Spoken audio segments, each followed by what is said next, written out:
محترم ساتھیوں اور سامعین حضرات، السلام علیکم ورحمۃ اللہ تعالی وبرکاتہ۔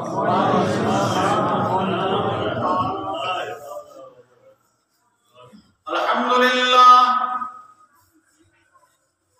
للہ رب العالمین،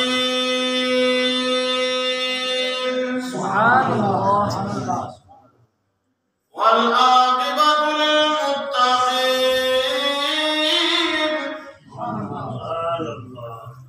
الصلاة والسلام علی سید المرسلین،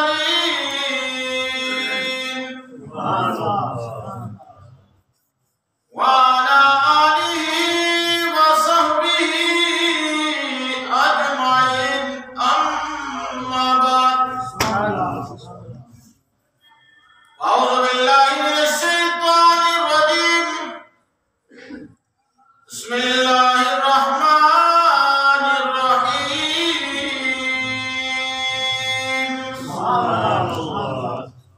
لا تحزن إن الله معنا، صدق الله مولانا العظيم، وصدق رسوله النبي الكريم الأمين، ونحن على ذلك لمن الشاهدين والشاكرين والذاكرين، والحمد لله رب العالمين۔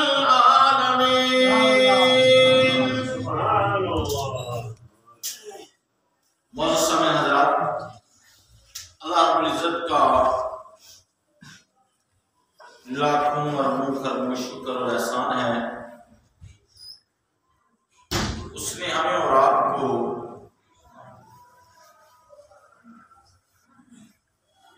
پانی کے قطرے سے اشرف المخلوقات انسان بنایا، پھر ہر ایک کی شکلیں وہ جدا جدا الگ الگ بنائیں،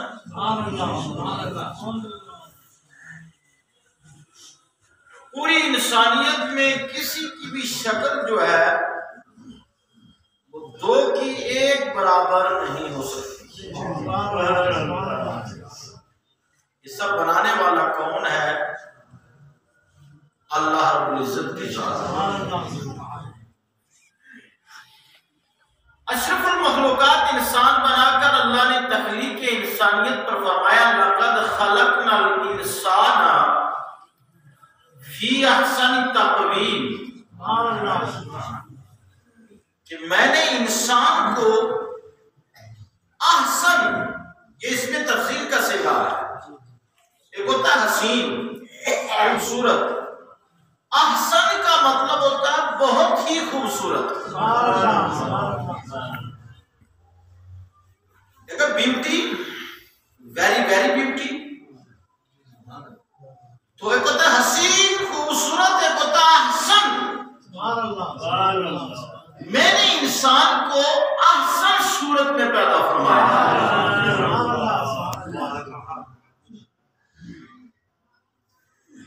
اس کے بعد اس کا لاکھوں اربوں خربوں شکر کہ صرف انسانیت تک اس نے ہمیں آپ کو محدود نہیں چھوڑا، بلکہ اس کا کرم ہم پر ہوا کہ اس نے ہمیں اپنی توحید، اپنے پیارے حبیب کی رسالت یعنی کلمہ عطا فرما دیا، ہمارا مقدر ایمان کر دیا،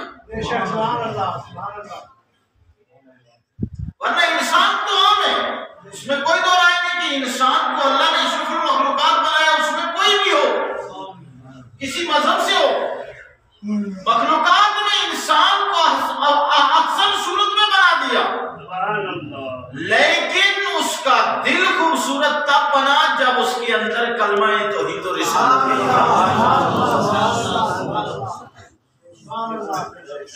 پھر اس کا حسن دوبالا ہو گیا، اس کی خوبصورتی دوبالا ہو گئی۔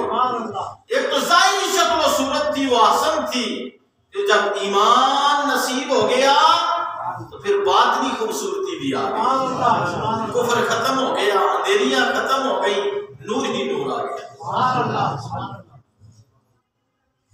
پھر اس کا لاکھوں اربوں خربوں شکر، اس نے ہمیں زندگی میں یہ موقع بار بار جو نصیب فرما رہا ہے کہ ہر جمعہ ہمارا مقدر بنتا جا رہا ہے. جمعے کو لوگ بہت نمازوں کو لوگ ہلکا لے رہے ہیں، جمعے کو لوگ ہلکا لے رہے ہیں. آج کل لوگ وی آئی پی کس کو سمجھتے ہیں؟ بڑا دکھ ہوتا ہے جو آدمی نمازیں نہ پڑھے کھڑے کھڑے پیشاب کرے اس کو لوگ وی آئی پی سمجھتے ہیں. جو جمعے میں نہ آئے لوگ اس کو وی آئی پی سمجھتے ہیں اور یہ کہتے بھی نہیں اس سے کہ آئیے چلیے جمعہ پڑھ لیجیے، آپ پر بھی فرض ہے. نہیں جی، یہ وی آئی پی ہے جی ان کے لیے. میرے دوستوں اور بزرگوں، کلمے کے بعد سب سے اہم رکن نماز ہے.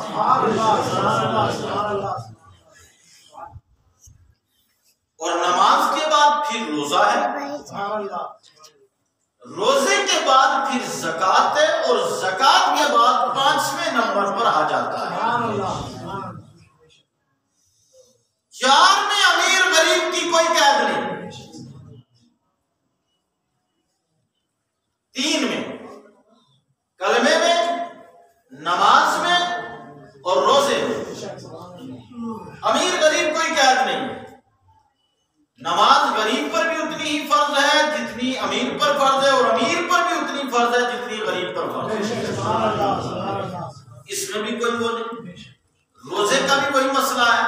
ہاں، زکوٰۃ جو ہے صاحب نصاب پر ہوتی ہے اور حج صاحب استطاعت پر فرض ہوتا ہے. لیکن ہم نے پھر بعض لوگوں نے مسئلے بنا لیے جناب، کہاں سے من گھڑت مسائل بنائے ہوئے لوگوں نے. جناب رمضان آئے گا اور جمعۃ الوداع جو ہوگا اس میں 4 رکعت جناب پڑھ لو، اور ان 4 رکعت کے پڑھنے سے پوری زندگی کی قضا ادا ہو جائے گی. استغفر اللہ. ایسا شریعت میں کہیں بھی کنسیپٹ نہیں. شریعت وہ ہے جو میرے نبی صلی اللہ تعالی علیہ وسلم نے ہمیں عطا کر دیا. تو سرکار نے قضا کا بھی طریقہ بتایا ہے، اور جہاں ہر نماز کی قضا کا طریقہ بتایا، قصر کا طریقہ بتایا، وہاں سرکار یہ بھی تو فرما دیتے کہ جناب رمضان میں ایک جمعے کو یہ پڑھ لو تو ہو جائے. ہرگز ایسا کوئی بھی اسلامی مسئلہ نہیں. اور پھر بعض لوگ سوچتے ہیں کہ چلو رمضان میں پڑھ لیں گے تو پوری ہو جائے. استغفر اللہ. جان بوجھ کر کے ایک نماز چھوڑ دینا کئی ہزار سال تک اس کی عوض جہنم میں جلنا پڑے گا.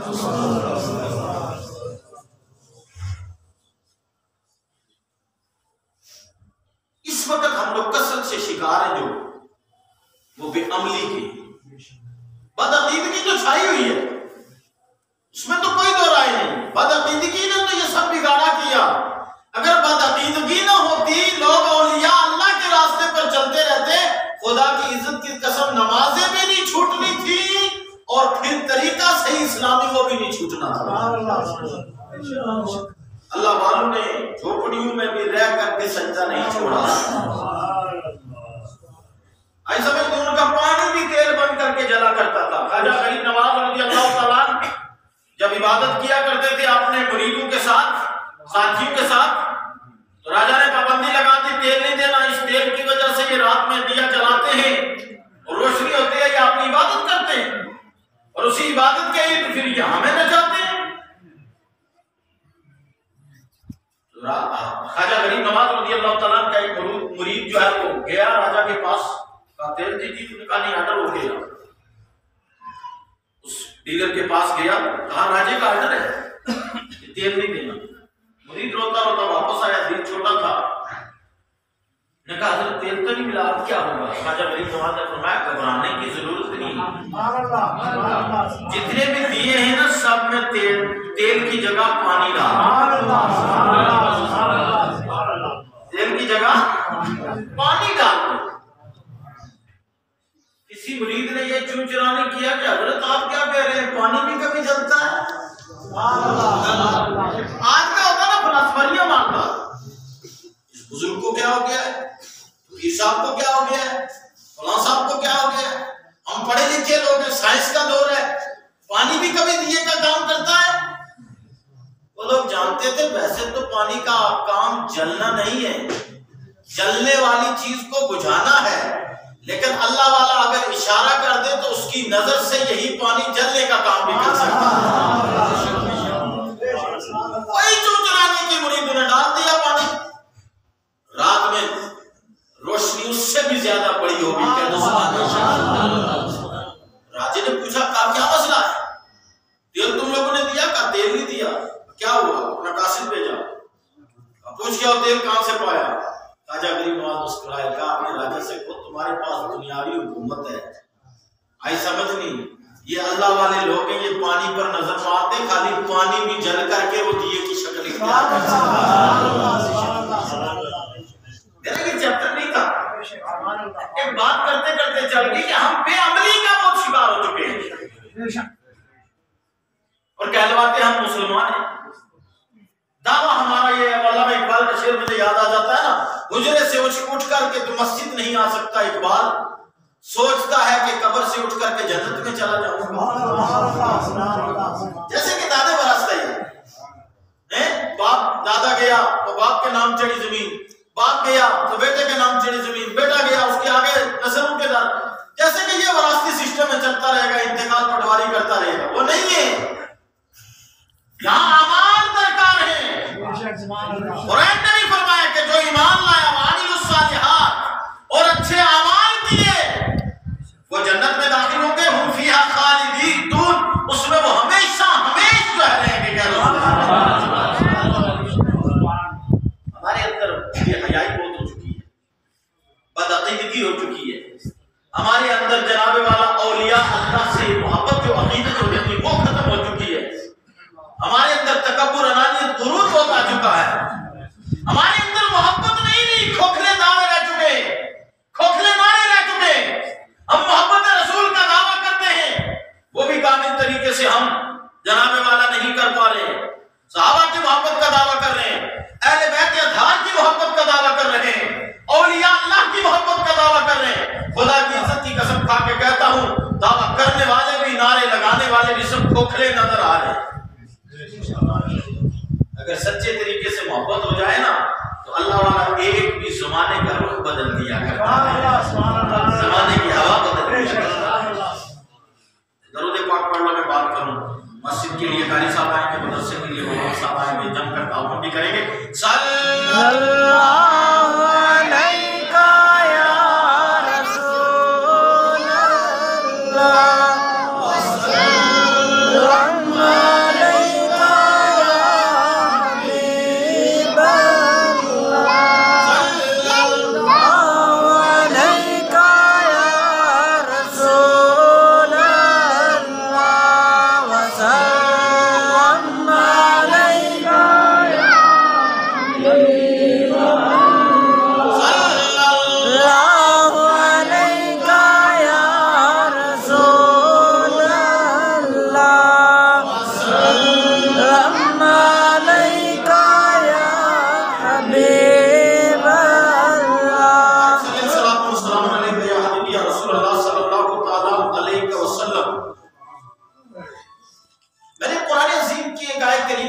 آپ کے سامنے رکھا۔ گزشتہ جمعہ میں نے خلیفہ اول، خلیفہ بلا فصل، امیر المومنین سیدنا صدیق اکبر رضی اللہ تعالیٰ عنہ کی ذات بابرکت کے تعلق سے تھوڑی گفتگو کی۔ آج ہم چاہتے ہیں کہ اسی کو تھوڑا اور آگے بڑھایا جائے تاکہ ہمیں اس کے صدیق اکبر کی کوئی ایک بوند میسر ہو جائے تو ہماری بگڑیاں بھی بن جائے۔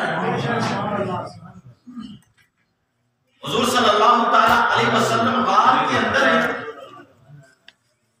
کہاں؟ غار ثور، کہہ دو سبحان اللہ۔ اللہ آپ کو جانا نصیب فرمائے۔ میں نے گزشتہ جو میں آپ سے کہا تھا کہ اللہ کا لاکھ شکر ہے کہ اس غار کے اندر ہم جیسے گنہگار بھی 2 رکعت نفل ادا کر کے آئے ہیں۔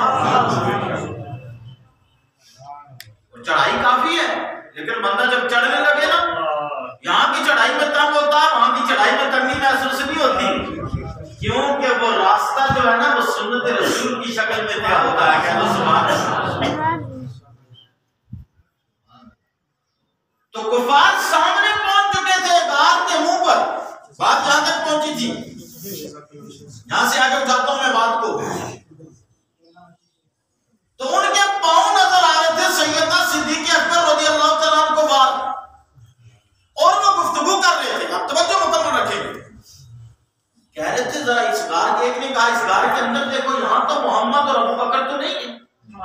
حضرت ابو بکر صدیق اس وقت تھوڑے سے ڈرے. اب یہ تو اندر آنے میں ان کو اپنی پرواہ نہیں تھی، ان کو اپنی پرواہ نہیں تھی، ان کو جو فکر تھی وہ میرے نبی صلی اللہ علیہ وسلم کی تھی. کیا دل میں ڈر ہوا یا رسول اللہ صلی اللہ علیہ وسلم کفار تو یہ غار کے سامنے پیر نظر آ رہے ہیں، میرے نبی صلی اللہ علیہ وسلم کے علم غیب کے منکرو ذرا غور کرو، قرآن نے اس کو بیان فرمایا جو میرے نبی نے وہاں ابو بکر سے گفتگو فرمائی. قرآن فرماتا ہے اذ یقول لصاحبہ لا تحزن ان اللہ معنا. حضور صلی اللہ علیہ وسلم اپنے صاحب سے یعنی اپنے صحابی سے کہہ دو سبحان اللہ. تو صحابی تو سیدنا صدیق اکبر کو قرآن نے کہا یعنی اللہ نے کہا. کہہ دو سبحان اللہ. ان کی صحابیت کا جو انکار کرے گا وہ قرآن کا منکر ہو، تو قرآن کا منکر ہے پھر فیصلہ آپ خود ہی کر لو کس کیٹیگری میں آتا ہے. فرمایا حضور نے لا تحزن، ڈرنا نہیں. تو کسی عام کے ساتھ نہیں میرے ابو بکر، تو ساری کائنات کے مالک و مختار کے ساتھ ہے. ہوگا وہی جو منظور خدا ہوگا.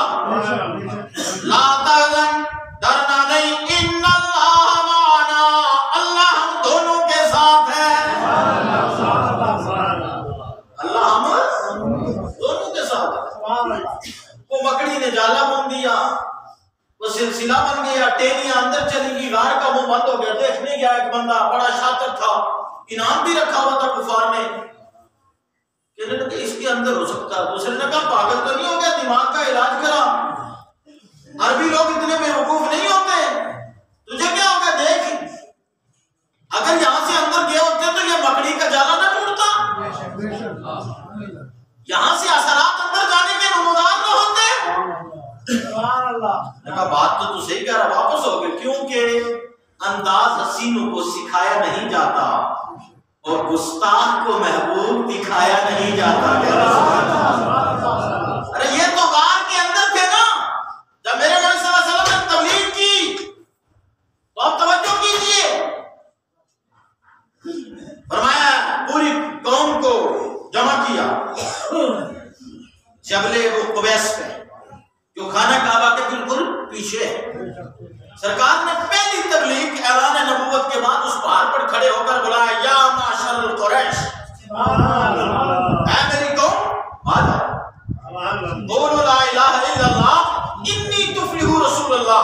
تم سب کے سب کلمہ پڑھ لو، فلاح پا جاؤ گے، میں اللہ کا نبی ہوں. کہہ دو سبحان اللہ. اس اعلان میں کسی ایک نے بھی کلمہ نہیں پڑھا تھا. یہاں تک حضور کا حقیقی چچا ابو لہب ہے نا، وہ بھی موجود تھا. سب پہنچ گئے تھے. وہاں پہنچنے کے بعد کہا آپ ہی، کسی نے کچھ کہا کسی نے کچھ کہا، کیونکہ یہ گستاخ شروع سے چلے آئے ہیں. لیکن حق درجے کی گستاخی ابو لہب نے کی. معاذ اللہ، استغفر اللہ. اس نے کہا محمد تمہارے یہ ہلاکت ہو، کیا تو نے ہم کو اسی لیے بلایا تھا کہ ہم تیرا کلمہ پڑھیں؟ یہ کہہ کر کے وہ نکل گیا. حضور صلی اللہ علیہ وسلم کے دل کو تکلیف پہنچی تو اللہ نے قرآن نازل فرما دیا. 30واں سپارہ آخر کی 10 صورتیں، اسی میں سورہ اخلاص سے پہلے تبت یدا ابی لہب. کہہ دو سبحان اللہ. قرآن نازل فرمایا ابو لہب کے ہاتھ ٹوٹ جائیں، وتبا، اور ٹوٹ گئے. کہہ دو سبحان اللہ. یہ پوری سورت نازل ہو گئی اور سرکار نے پڑھ کے سنا دی. کہہ دو سبحان اللہ. حضور کی چچی تھی ام جمیل جو ابو لہب کی بیوی تھی، اس نے جب یہ آیت سنی نا، آیت سننے کے بعد وہ بتلا گئی کہ میرے گھر والے کے بارے میں یہ کہہ رہے محمد، میرے گھر والے کے بارے میں ایسی باتیں کر رہے ہیں. میرے دوستوں اور بزرگوں آپ توجہ کریں گے. اب کیا ہوتا ہے کہ فوراً ایک پتھر لیتی ہے. غار کو بھی ملاحظہ رکھنا، وہ غار کے اندر تھے سرکار، اور حضرت سیدنا ابو بکر صدیق ہی اس کے راوی ہیں. کہہ دو سبحان اللہ. حضرت ابو بکر سیدنا صدیق اکبر رضی اللہ تعالیٰ فرماتے ہیں میں حرم شریف میں بیٹھا تھا اور ام جمیل بڑبڑاتی ہوئی آئی، کیونکہ جب عورت غصے میں آئے تو کیا کیا پڑھتی ہے وہ آپ کو پتہ ہی ہے، بہتر جانتے ہیں. اور کچھ لوگ لائٹ بھی چڑھا دیتے ہیں. یہ لائٹ چڑھانے کا کام نہیں کیا کرو, دوسرے کے عیبوں پر پردہ ڈالو, اللہ تمہارے عیبوں پر پردہ ڈال دے گا. یہ کام کیا کرو تھوڑا سا, اس میں بہتری ہے, پردے میں بہتری ہے. میرے دوست اور بزرگ فرماتے ہیں حضرت سیدنا صدیق اکبر بڑبڑاتی ہوئی, غصہ کرتی ہوئی, پتھر ہاتھ میں لیا ہوا حرم شریف میں داخل ہو گئی. میرے نبی صلی اللہ علیہ وسلم بھی حرم شریف میں موجود ہے, میں بھی موجود ہوں. آ کر کے مجھے کہتی ہے ابو بکر ابن قحافہ بتا تمہارے ساتھی محمد کہاں ہیں؟ تمہارے ساتھی محمد کہاں ہیں؟ سیدنا صدیق اکبر رضی اللہ تعالیٰ عنہ کی ذات پر قربان جائیے, دیکھیے کتنی بڑی فراست تھی کہ بغل میں ابو بکر حضور صلی اللہ علیہ وسلم کے بیٹھے ہوئے, تشریف فرمائے, سرکار کائنات صلی اللہ علیہ وسلم بغل میں ہیں. سیدنا صدیق اکبر فرماتے ہیں تھوڑی دیر سوچتا رہا کہ کیا ہو گیا اس کو, مجھے دیکھ رہی ہے, سرکار میرے بغل میں ہے, نہیں دیکھ پا رہی. میں نے اس کو کوئی جواب نہیں دیا. پورا حرم شریف تلاش کرتی ہوئی, پھر بڑبڑاتی ہوئی, بکبکاتی ہوئی باہر نکل گئی. جب وہ چلی گئی تو میں نے حضور سے عرض کیا یا رسول اللہ صلی اللہ علیہ وسلم میں یہ کیا دیکھ رہا ہوں, میں آپ کے بغل میں ہوں, مجھے دیکھ رہی ہے, مجھ سے بات کر رہی ہے, آپ کو نہیں دیکھ پا رہی. سرکار نے فرمایا ابو بکر وہ آنکھیں پھاڑ پھاڑ کر مجھے دیکھنا چاہتی تھی, لیکن رب کو منظور ہی نہیں تھا کہ وہ مجھے دیکھ سکے. کہہ دو سبحان اللہ. تو غار میں بھی حفاظت کرنے والا رب العالمین ہے, اور حرم میں بھی حفاظت کرنے والا رب العالمین ہے. میرے دوستوں اور بزرگوں, ہمیں اور آپ کو چاہیے کہ ہم اور آپ دیکھو نا حضور کی سیرت پڑھی, خدا کی عزت کی قسم دنیا کا لٹریچر پڑھنے کے بجائے آپ حضور کی سیرت پڑھو تو سب کچھ اسی میں مل جائے گا, کوئی کمی نہیں. ہم نے پڑھنا چھوڑ دیا, سننا چھوڑ دیا.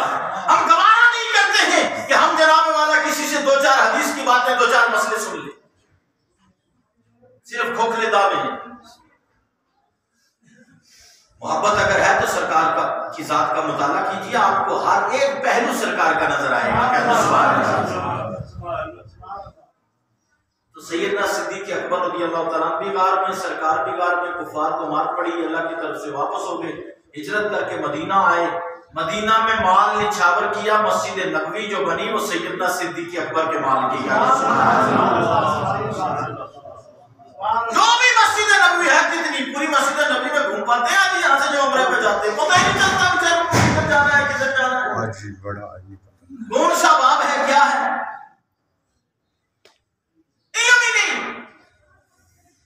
وہ اتنی بڑی وسیع عریض مسجد کی جو رقم تھی نا, وہ ابو بکر نے وہ جگہ خرید کے دی ہوئی ہے.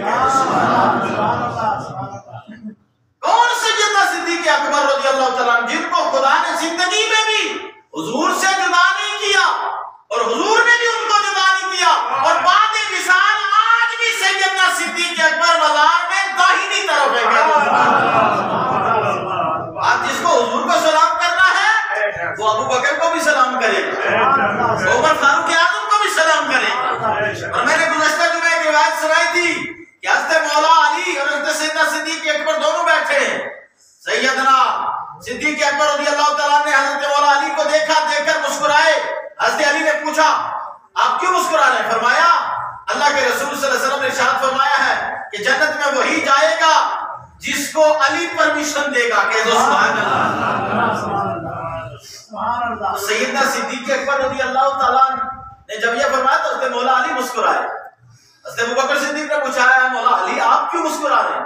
فرمایا مجھے بھی کچھ فرمایا ہوا ہے. کہہ دو سبحان اللہ. فرمایا آپ فرمائیے کیا ہے؟ فرمایا مجھے یہ فرمایا ہے علی اجازت اسی کو دینا, ٹکٹ اسی کو دینا جس کے دل میں ابو بکر کی محبت ہو. کہہ دو سبحان اللہ. اب آپ کو پتا چلا نہ ابو بکر کے بغیر گزارا ہے, نہ عمر کے بغیر گزارا ہے, نہ ذوالنورین کے بغیر گزارا ہے, نہ مولا کائنات کے بغیر گزارا ہے. اور محبت دیکھو حضور سے, سچی محبت. میری آپ کی محبت تو یہ ہے نا, ہم ایک سنت بھی حضور کے نام کی نہیں سجا پا رہے ہیں. میں آپ کو ریئلٹی بتاؤں, میں کسی کی کرٹیسائز نہیں کر رہا ہوں, تنقید نہیں کر رہا ہوں. یہ محبت ہے ہماری کہ ہم سنت رسول چہرے پر نہیں سجا رہے. کیوں؟ اور جناب ہماری شکل میں کمی آئے گی. استغفر اللہ.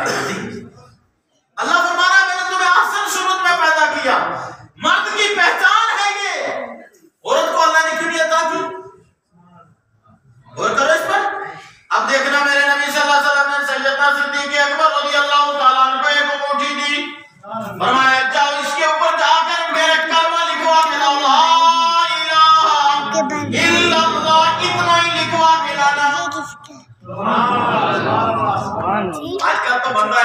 دکھتا نہیں نا، پہلے سے موریں تیار ہو جاتی ہیں.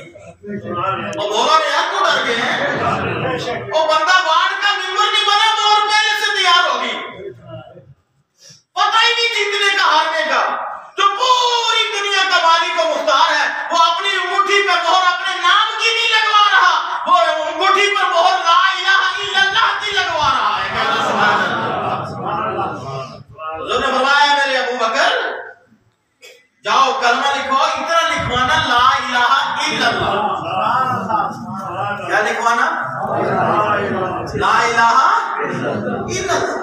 سیدنا صدیق اکبر گئے نقاش کے پاس جو لکھتا تھا، اس کے پاس گئے، جا کر کہا لکھو لا الہ الا اللہ محمد رسول اللہ. پورا کلمہ لکھوایا، پورا کلمہ لکھوا لیا.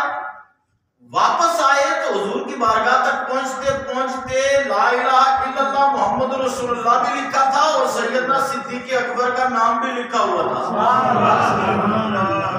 اب بولو کہ سبحان اللہ، یا تو ہم سمجھے نہیں. سبحان اللہ سبحان اللہ. اس کا ذرا غور سے کرنا. بس واقعہ میرا شاید تقریر کا وقت مختصر ہو جائے، یہی ہو جائے، اسی پر شاید بات ختم ہو جائے، لیکن توجہ سنیں گے تو انشاءاللہ ایمان میں تازگی آئے.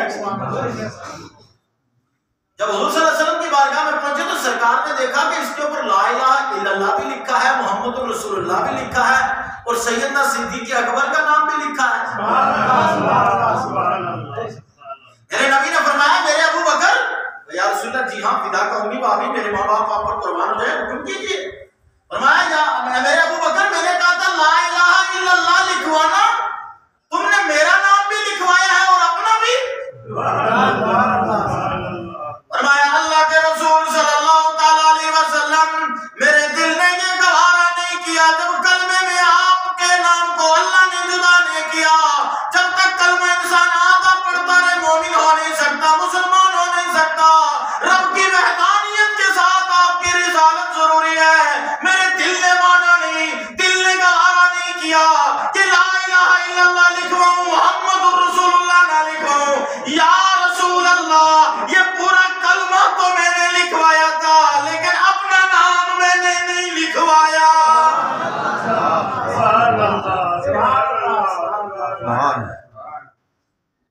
اپنا نام میں نے.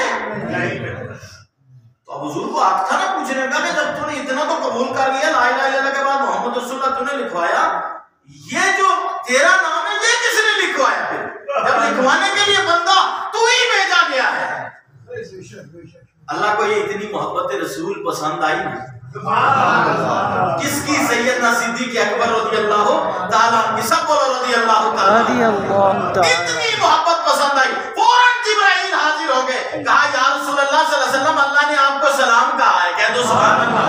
ابو بکر کو بھی سلام کہا ہے. ابو بکر کے دل نے یہ گوارا نہیں کیا کہ آپ کا نام میرے نام سے جدا رہے اور میں نے یہ گوارا نہیں کیا کہ ابو بکر کا نام آپ کے نام سے جدا رہے.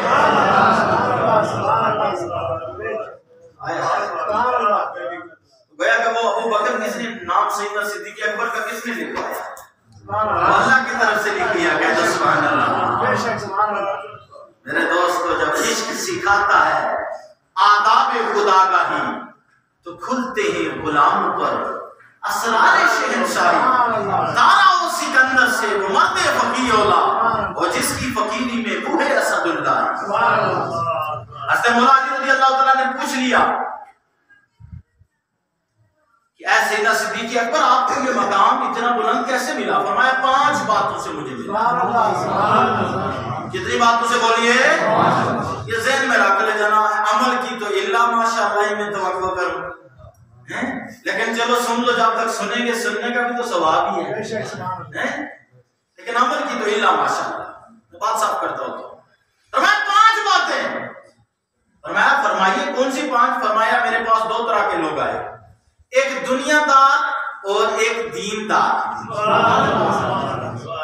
میں نے دینداروں کو سینے سے لگایا. فرمایا تو سمجھ گئے نا آپ پہلی بات کون سے آئے؟ 2 طرح کے، دنیا دار اور دیندار. تو میں نے کس کو سینے سے لگایا؟ دیندار. آج کا دور کیا چل رہا؟ دیندار سائڈ ہو، دنیا والا ہی میرا یار ہے. بات تو کلیئر ہے نہیں، گھبرا کیوں؟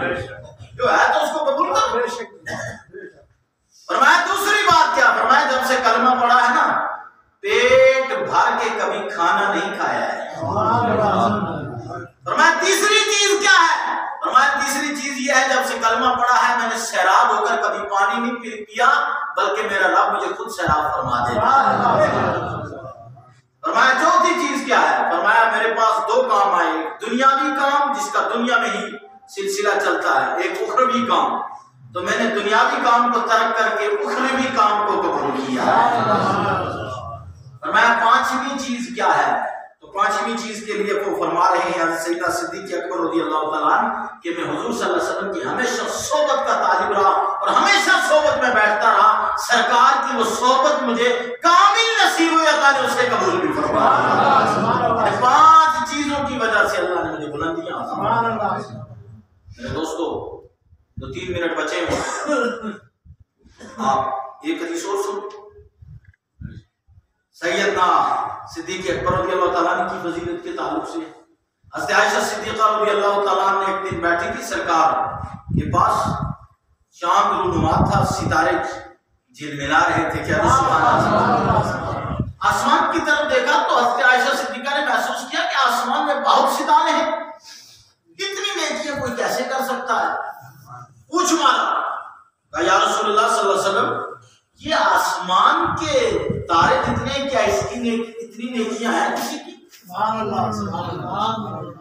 میرے نبی صلی اللہ علیہ وسلم فرمایا ہاں عائشہ اتنی نیکیاں میرے عمر کی ہیں. اتنی نیکیاں میرے عمر کی. حضرت عائشہ صدیقہ سوچ رہی تھی کہ میرے ابے کا نام آئے گا, یعنی سیدنا صدیق اکبر کا نام آئے گا. فوراً پلٹ کے بولی یا رسول اللہ صلی اللہ علیہ وسلم تو میرے ابو بکر کی نیکیاں کہاں ہیں؟ سیدنا صدیق اکبر کدھر گئے؟ میرے نبی صلی اللہ علیہ وسلم نے مسکرا کے فرمایا عائشہ سن, عمر کی یہ تمام نیکیاں اور ابو بکر کی ہجرت کے رات کی وہ ایک نیکی. عمر کی تمام نیکیاں اور ابو بکر کی ہجرت کی رات کی وہ ایک نیکی.